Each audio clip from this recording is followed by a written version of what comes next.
Il arrive que nos enfants nous mentent. Vous l'avez certainement vécu. Vous avez certainement menti quand vous étiez enfant. Et c'est vrai que c'est un moment d'épreuve pour la relation de confiance parce qu'on n'aime pas ça.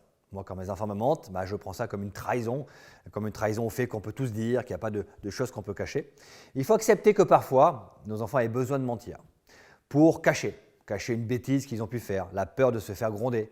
Même si on ne gronde pas très fort, eh bien, c'est jamais très agréable. Donc, effectivement, parfois, ils peuvent mentir pour ça. Mentir pour aller plus vite, pour éviter de discuter trop longtemps.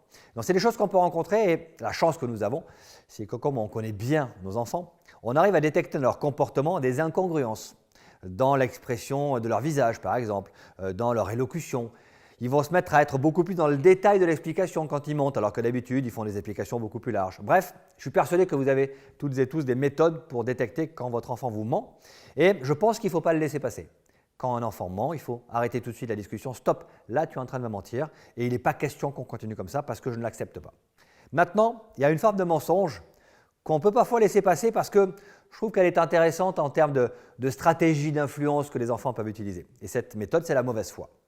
La mauvaise foi, votre enfant vous ment, il sait qu'il vous ment, il sait que vous le savez qu'il vous ment, mais il tente le coup. Il essaie de voir si ça ne peut pas passer parce qu'avec un peu de chance, ça va y aller et il obtiendra ce qu'il souhaite.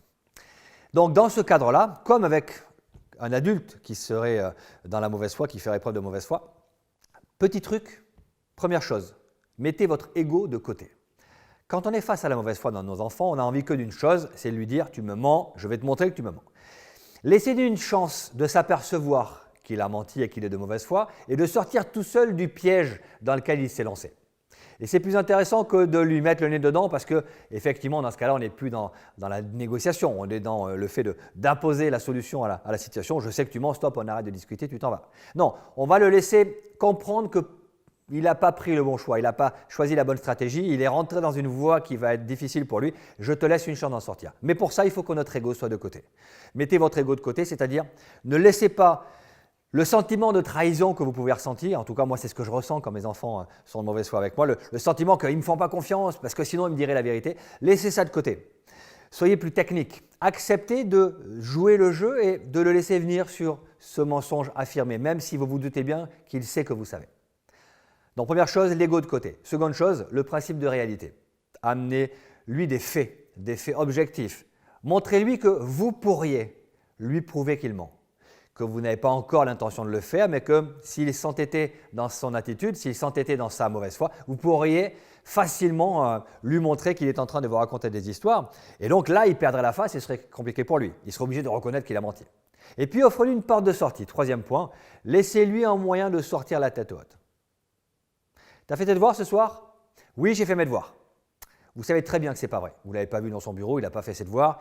Il sait très bien que ce n'est pas vrai puisqu'il vous l'a dit d'une manière réactive. Il n'a pas vraiment réfléchi et il se dit « mince, attends, mais il a peut-être vu que je n'ai pas fait mes devoirs ». Mais il tente le coup, le coup est parti, il a dit « j'ai fait mes devoirs ».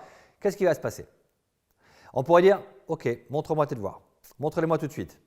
Oui, mais non, mais en fait, je ne les ai pas faits. Ok, là, on lui a montré qu'il avait menti. On n'est pas dans le jeu que je vous propose qui pourrait le laisser à lui seul prendre la décision de sortir de cette mauvaise foi. D'accord, tu as fait tes devoirs? Tu es sûr, hein? Je peux vérifier du coup.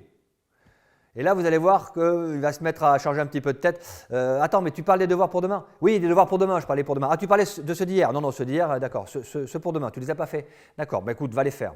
Vous lui avez montré la possibilité de sortir de la mauvaise foi, vous lui avez montré que vous n'êtes pas dupe. Et l'intérêt de ce petit jeu, c'est de lui montrer que vous n'êtes pas dupe quand il vous ment, vous n'êtes pas dupe quand il est de mauvaise foi. Donc, l'amener à lui-même, accepter de ne plus utiliser cette méthode, c'est la meilleure façon de le faire grandir et de lui montrer que dans une relation de confiance, on n'a pas besoin d'utiliser ce type de mécanisme, ce type de technique. Même chose avec les dents, ça m'est arrivé il n'y a pas très longtemps. Tu t'es lavé les dents? Oui. Le fait de regarder comme ça un petit peu interrogateur fait qu'en face, mon enfant commence à me regarder en me disant « oui, je me suis lavé les dents ». Je sais que ce n'est pas vrai, il sait que ce n'est pas vrai, je donne une porte de sortie. Ce soir, ce matin, en partant à l'école, tu t'es lavé les dents, d'accord, mais ce soir, après manger, tu t'es lavé les dents? Non? D'accord, tu vas te laver les dents. Encore une fois, je lui montre que ce jeu n'a pas de prise, que sa technique n'a pas de prise, qu'elle n'accroche pas, et je lui laisse la possibilité de prendre la décision, de sortir la tête haute et de ne pas subir mes foudres si malheureusement il ou elle perdurait dans son mensonge, parce que je pourrais tout à fait lui prouver, la brosse à dents est toute sèche, qu'il ne sait pas laver les dents ou qu'elle ne sait pas laver les dents. Alors, pour gérer le mensonge et la mauvaise foi, première chose, le mensonge pur, avéré, sur quelque chose de grave, évidemment, on ne laisse jamais passer. On ne laisse pas passer, on arrête le jeu. Stop, viens t'asseoir. Là, tu es en train de me mentir. Je ne peux pas accepter ça. J'ai une relation de confiance avec toi. Je dois te faire confiance parce que tu es mon enfant, parce que c'est important que je puisse te faire confiance. Si tu me mens, ça ne marchera pas. Moi, je ne te mens pas et je ne veux pas que tu me mentes. S'il se passe quelque chose, même si tu as fait une bêtise, même si c'est grave, je dois le savoir pour t'aider, pour comprendre ce qui s'est passé. Mais ne me mens pas parce que je ne pourrai pas t'aider. Deuxième point, mettez votre ego de côté pour utiliser le principe de réalité et amener votre enfant à considérer que sa méthode n'est pas la bonne, que la mauvaise foi n'est pas la bonne. Jouez ce jeu. Ne vous laissez pas emporter par votre envie d'autorité parfois qui pourrait arrêter tout de suite la discussion. Rentrez un petit peu dans ce jeu pour lui montrer que ça ne fonctionnera pas. Troisième point à retenir, laissez-le ou laissez-la décider de sortir de cette mauvaise foi pour ne pas se piéger la prochaine. Si vous lui montrez que vous n'êtes pas dupe et que cette méthode ne marche pas avec vous, ce sera la meilleure façon de faire qu'elle ne se reproduise pas.